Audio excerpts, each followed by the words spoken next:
Welcome to this presentation on inverse Z transform. My name is Kannan Moudgalya. In this video, we will discuss the need for the inverse, we will discuss partial fraction expansion and Heaviside expansion. Why do we need inverse Z transform? Recall that Z transform is introduced to simplify calculations, to reduce the complexity involved in infinite number of convolution operations. To calculate each term, you have to sum up infinite number of terms.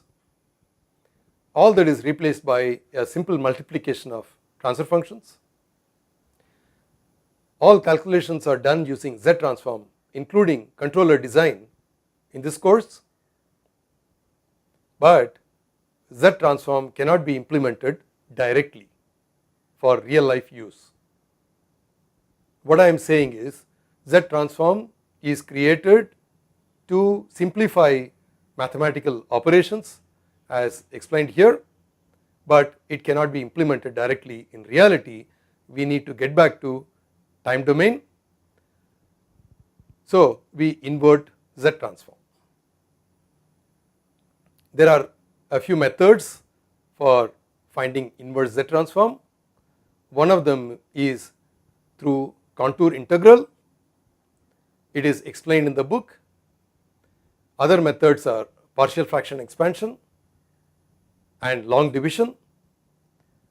We will discuss briefly the partial fraction expansion method now.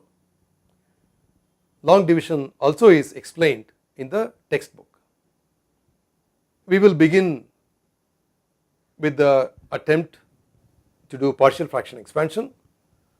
For this, we will use a basic relation frequently. In this slide, we will talk about the basic relation. Let the sequence u of n be expressed as follows: a n into 1 of n. So when we take Z transform u of z, we evaluate this sum. Remember, for us Z transform is two-sided Z transform, but because we are using 1 of n, I need to calculate only from n equals 0 onwards, and this denotes unit step, so the value is 1, so I am not writing it here. So I express it as a z to the power minus 1 whole to the power n, and then expand it, and when each term is less than 1 absolutely, the sum converges and I get this expression. And this can be multiplying numerator and denominator by z, I get z over z minus a, and this is nothing but the Z transform of a power n into 1 of n. So the symbol left right arrow denotes a pair. This is the most used relation in partial fraction expansion involving discrete time systems. When you have a power n, you will have z over z minus a. Of course, what we would do is we would often find the expansion for u divided by z. Notice that when I have u of z, I have z over z minus a. What we will do is we will bring this z to the denominator and we will express it as terms with only denominator of the type z minus a, and then we will cross multiply, we will take the z to the numerator and then we will invert it as a power n. It will become clear when we do an example. Okay, so find the expansion for u over z and then multiply throughout by z to get expressions of this type, which will be easy to invert. So here is an example. Yz is given by this fraction with absolute z greater than 3. For now, we will leave out this region of convergence, we will come back to it later. We will factor this as z plus 3 into z minus 1, then write it as a over z plus 3 plus b over z minus 1 just as the way we handle Laplace transforms. Now I want to find A and B. So one method to find A and B is to solve simultaneous equations, come up with equations for A and B and solve the simultaneous equations for A and B. But we prefer Heaviside expansion method. What is the reason? Because it is easier, we will make less mistakes because we will calculate one unknown at a time, whereas if you use the simultaneous equation method, you will have to solve a system of equations that could be complicated when you have many terms here. Supposing you have many terms here, then you will have many constants here, then that may be difficult. So this is one reason why we prefer Heaviside expansion method. The other reason is sometimes we want to find only some unknowns. What if we want to find only A, we do not want to find B, then unnecessarily we will be solving simultaneous equations. Alright. Now this, when do we have to calculate only one or two? We will find this requirement in frequency response, filter design and so on. We will saw this subsequently. So the Heaviside expansion method is something you may be familiar with. We just multiply throughout by z plus 3, that z plus 3 will cancel this z plus 3, you will have z plus 3 here.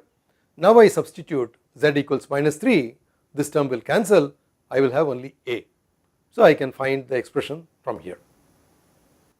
Okay, and when I multiply by z plus 3, this term will go away, I will have 2z plus 2 and z minus 1 in the denominator, and I am evaluating z equals minus 3 as given here. So we can see that that is nothing but 1. So A is found as 1. Similarly we can find B by multiplying throughout by z minus 1 and letting z equals 1. We will get B equals 4 by 4 or 1. I would want you to verify that we indeed get A and B to be equal to 1. So I get the expression yz by z equals A by z plus 3, but A is 1, so you have 1 over z plus 3, B by z minus 1, B is also 1, so we have 1 over z minus 1. We are ready to invert this. What we will do is we will first cross multiply by this z to get this expression. What is the region of convergence? We can get the region of convergence also from here. Okay. If it is not obvious, we rewrite it as follows. Okay. Divide both the numerators and denominator by z. So you get this expression. The first term becomes 1 minus 3z inverse. Here actually we are doing long division, as you can see, and so on. For absolute convergence, we would want 3z inverse less than 1 absolute value or z greater than 3. Remember that this z goes in the denominator because we have z to the power minus 1. This will be 3 by z. This will be 3 by z once again. So whenever z is greater than 3, this ratio will be less than 1. This ratio will be less than 1. So this sum converges. Okay, because we need absolute convergence, we want absolute z greater than 3.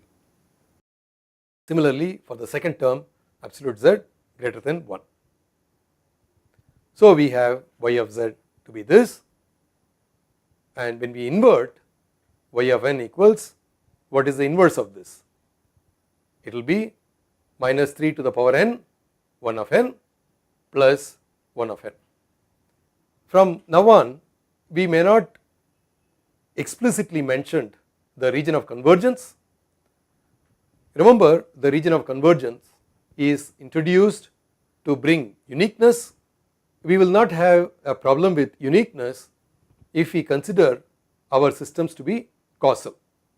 From now on, we will not explicitly mention the region of convergence, we will work with causal sequences. The reason for that will become clear if you solve the uniqueness problem, which will be given as an assignment for this week. With this, we have come to the end of this presentation. Thanks for joining. Goodbye.